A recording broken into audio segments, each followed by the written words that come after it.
ಶ್ರೀವಿಕ್ news. ನಾನು ಗೀತಾ ಜೈಪಾಲ್.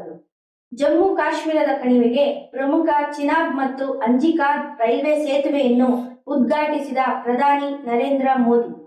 ದೇಶದ ಆರ್ಥಿಕ ಸದೃಢತೆಯನ್ನು ಬೆಳೆಸುವುದರಲ್ಲಿ ಸಾರಿಗೆಯು ಬಹುಮುಖ್ಯ ಪಾತ್ರ ವಹಿಸುತ್ತದೆ. ಭಾರತಕ್ಕೆ ಇಂತಹ ರೈಲ್ವೆ ಸಾರಿಗೆಯು ಜಮ್ಮು ಕಾಶ್ಮೀರವನ್ನು ಕಾಪಾಡಿಕೊಳ್ಳುವುದರ ಜೊತೆಗೆ ದೇಶದ ಒಂದು ಭಾಗವಾಗಲು ನೆರವಾಗುತ್ತದೆ. ಈ ನಿಟ್ಟಿನಲ್ಲಿ ಭಾರತದ ಮೊದಲ ಕೇಬಲ್ ಸ್ಟೇಡ್ ಸೇತುವೆಯಾಗಿದ್ದು, ಇದು ವಿಶ್ವದ ಅತಿ ಎತ್ತರವಾದ ರೈಲ್ವೆ ಸೇತುವೆಯಾಗಿದೆ. ಜಮ್ಮು ಕಾಶ್ಮೀರದ ಮುಖ್ಯಮಂತ್ರಿಗಳಾದ ಒಮರ್ ಅಬ್ದುಲ್ಲಾರವರು ಈ ಚಿನಾಬ್ ಮತ್ತು ಅಂಜಿಕಾದ್ ಸೇತುವೆಯು ಬ್ರಿಟಿಷ್ ಮತ್ತು ವಾಜಪೇಯಿರವರ ಕಾಲದಲ್ಲಿ ನಿರ್ಮಿಸಲು ಹೋದಾಗ ಆದ ಅಡಚಣೆ ಮೋದಿ ಕಾಲದಲ್ಲಿ ನಿರ್ಮಿತವಾಯಿತು ಎಂದು ತಿಳಿಸಿದರು. यहाँ तक कि कश्मीर को बाकी मुल्क के साथ जोड़ने का ख्वाब अंग्रेजों ने भी देखा था, लेकिन वो पूरा कर नहीं पाए। उनका ख्वाब था कि उड़ी झेलम के किनारे जो है वो रेल लाके कश्मीर को बाकी मुल्क के साथ जोड़ें, लेकिन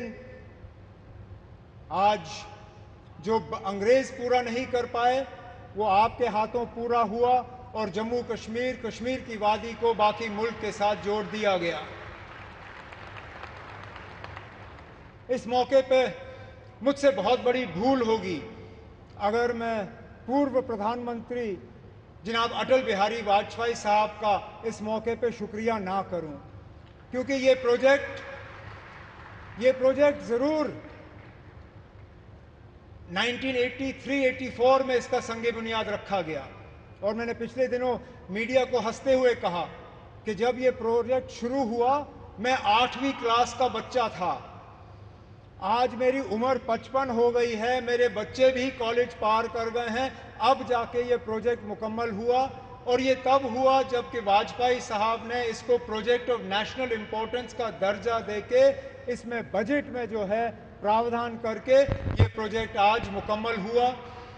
इस प्रोजेक्ट से जम्मू कश्मीर को भरपूर फायदा होगा, लोगों का आना जाना रहेगा, टूरिज्म से इसको फायदा होगा, यहाँ के रहने वालों को फायदा होगा। जैसे मैं आपको अभी कह रहा था, यहाँ बारिश पड़ते ही जब हाईवे बंद हो जाता है तो जहाज वाले हमें लूटना शुरू कर जाते हैं।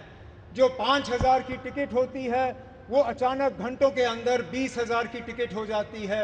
इस रेल के बनने से कम उन जहाज वालों की जो लूट रहती है टिकटों की वो कम हो जाएगी और हमारा आना जाना आसान रहेगा। इसी तरह हमारा मेवा, हमारा फ्रूट, कश्मीर के सेब, कश्मीर के चेरी, कश्मीर के और सारी चीज़ें जो हैं, मैं उम्मीद करता हूं कि अब रेल के ज़रिए मुल्क के बाकी मार्केटों में इनको पहुंचाने का काम होगा और दुनिया भर की मार्केटों में जो है वो हम पहुंचा पाएंगे। वज़ीर आज़म साहब, आज आपके शुभ हाथों से ये एक और इंफ्रास्ट्रक्चर प्रोजेक्ट जम्मू कश्मीर का जो है मुकम्मल हुआ है।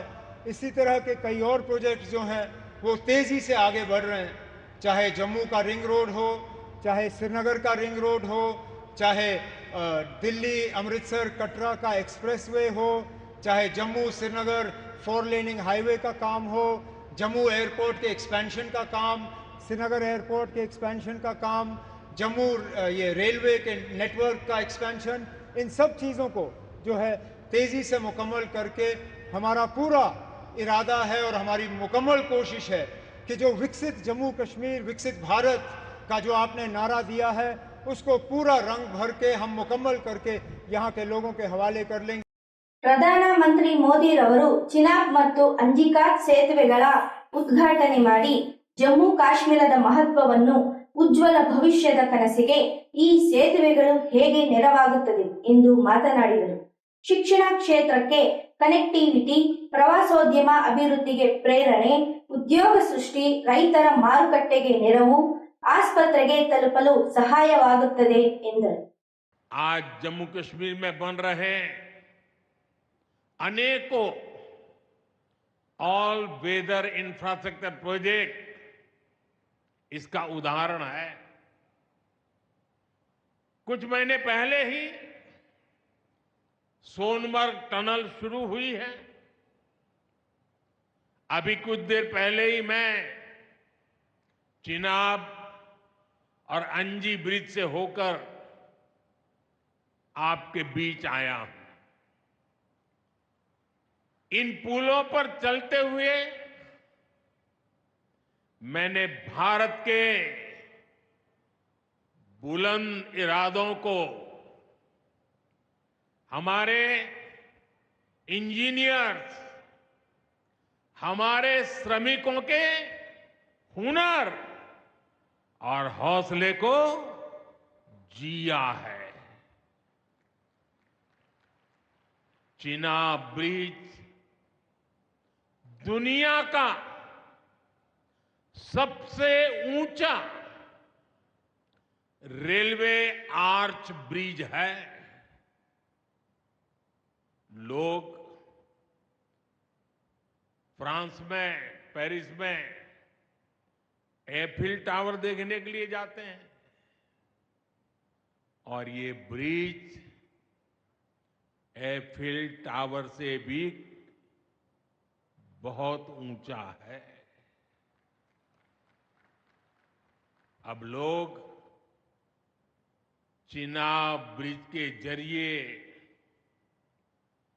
कश्मीर देखने तो जाएंगे ही, ये ब्रिज भी अपने आप में एक आकर्षक टूरिस्ट डेस्टिनेशन बनेगा। सब लोग सेल्फी पॉइंट पर जाकर के सेल्फी निकालेंगे। हमारा अंजी ब्रिज भी इंजीनियरिंग का बेहतरीन नमूना है। ये भारत का पहला केबल सपोर्टेड रेलवे ब्रिज है। ये दोनों ब्रिज सिर्फ ईंट, सीमेंट, स्टील और लोहे के ढांचे नहीं है। ये पीर पंजाल की दुर्गम पहाड़ियों पर खड़ी भारत की शक्ति का जीवंत प्रतीक है। ये भारत के उज्जवल भविष्य की सिंह गर्जना है। ये दिखाता है विकसित भारत का सपना जितना बड़ा है उतना ही बुलंद हमारा हौसला है, हमारा सामर्थ्य है। ये जम्मू की और कश्मीर की दोनों क्षेत्रों की समृद्धि का जरिया बनेंगे। इससे टूरिज्म तो बढ़ेगा ही, इकोनॉमी के दूसरे सेक्टर्स को भी लाभ होगा। जम्मू और कश्मीर की रेल कनेक्टिविटी दोनों क्षेत्रों के कारोबारियों के लिए नए अवसर बनाएगी। इससे यहां की इंडस्ट्री को गति मिलेगी। अब कश्मीर के सेब कम लागत में देश के बड़े बाजारों तक पहुंच पाएंगे और समय पर पहुंच पाएंगे। सूखे मेवे हो या पश्मीना शॉल, यहां का हस्तशिल्प अब आसानी से देश के किसी भी हिस्से तक पहुंच पाएगा। इससे जम्मू कश्मीर के लोगों को देश के दूसरे हिस्सों में आना जाना भी बहुत आसान होगा।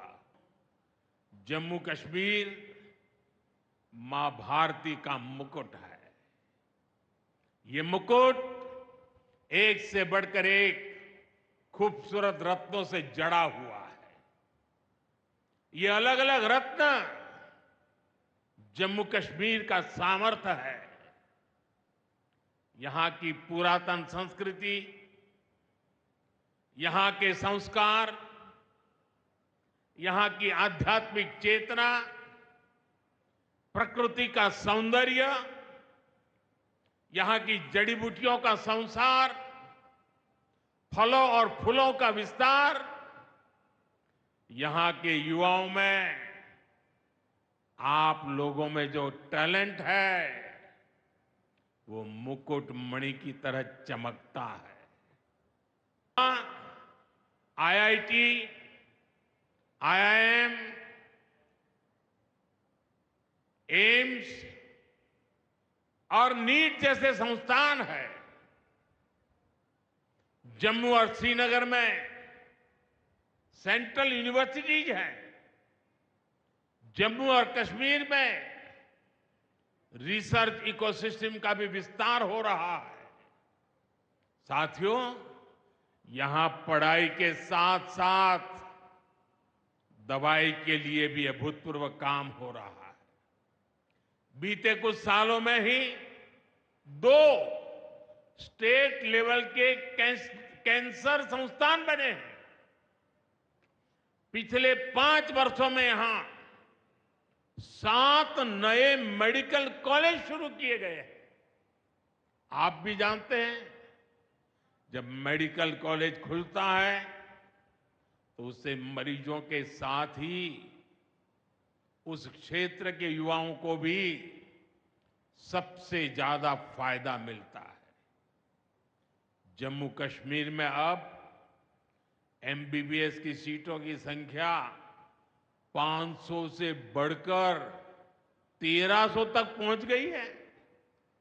मुझे खुशी है कि अब रियासी जिले को भी नया मेडिकल कॉलेज मिलने जा रहा है। टूरिज्म से रोजगार मिलता है। टूरिज्म लोगों को जोड़ता है, लेकिन दुर्भाग्य से हमारे पड़ोस का देश मानवता का विरोधी, मेलजोल का विरोधी, टूरिज्म का विरोधी, इतना ही नहीं, वो ऐसा देश है जो गरीब की रोजी रोटी का भी विरोधी है। 22 अप्रैल को पहलगाम में जो कुछ हुआ वो इसी का उदाहरण है। पाकिस्तान ने पहलगाम में इंसानियत और कश्मीरियत दोनों पर वार किया। उसका इरादा भारत में दंगे कराने का था। उसका इरादा कश्मीर के मेहनतकश लोगों की कमाई को रोकना था। इसलिए पाकिस्तान ने टूरिस्ट पर हमला किया। वो टूरिज्म जो बीते 4-5 साल में लगातार बढ़ रहा था, हर साल यहां रिकॉर्ड संख्या में टूरिस्ट आ रहे थे। जिस टूरिज्म से जम्मू कश्मीर के गरीबों के घर चलते हैं, उसको पाकिस्तान ने निशाना बनाया। कोई घोड़े चलाने वाला, कोई पोर्टर, कोई गाइड, कोई गेस्ट हाउस वाला, कोई दुकान ढाबा चलाने वाला, पाकिस्तान की साजिश इन सबको तबाह करने की थी। आतंकियों को चुनौती देने वाला नौजवान आदिल, वो भी तो वहां मेहनत मजदूरी करने गया था, लेकिन अपने परिवार की देखरेख कर सके इसलिए मेहनत कर रहा था। आतंकियों ने उस आदिल को भी मार दिया। साथियों, पाकिस्तान की साजिश के खिलाफ जिस प्रकार जम्मू कश्मीर के लोग उठ खड़े हुए हैं, जम्मू कश्मीर के अवाम ने इस बार जो ताकत दिखाई है, ये सिर्फ पाकिस्तान नहीं, दुनिया भर की आतंकवादी मानसिकता को जम्मू कश्मीर के लोगों ने कड़ा संदेश दिया है। जम्मू कश्मीर का नौजवान अब आतंकवाद को मुंह तोड़ जवाब देने का मन बना चुका है। ये वो आतंकवाद है जिसने घाटी में स्कूल जलाए, और सिर्फ स्कूल यानी इमारत नहीं जलाई थी, दो दो पीढ़ी का भविष्य जला दिया था, अस्पताल तबाह किए, जिसने कई पीढ़ियों को बर्बाद किया। यहां जनता अपनी पसंद के नुमाइंदे चुन सके, यहां चुनाव हो सके, ये भी आतंकवाद के चलते बड़ी चुनौती बन गया था। साथियों, बरसों तक आतंक सहने के बाद जैसे जम्मू कश्मीर ने इतनी बर्बादी देखी थी, इतनी बर्बादी देखी थी कि जम्मू कश्मीर के लोगों ने सपने देखना ही छोड़ दिया था। आतंकवाद को ही अपना भाग्य मान लिया था। जम्मू कश्मीर को इस स्थिति से निकालना जरूरी था, और हमने ये करके दिखाया है।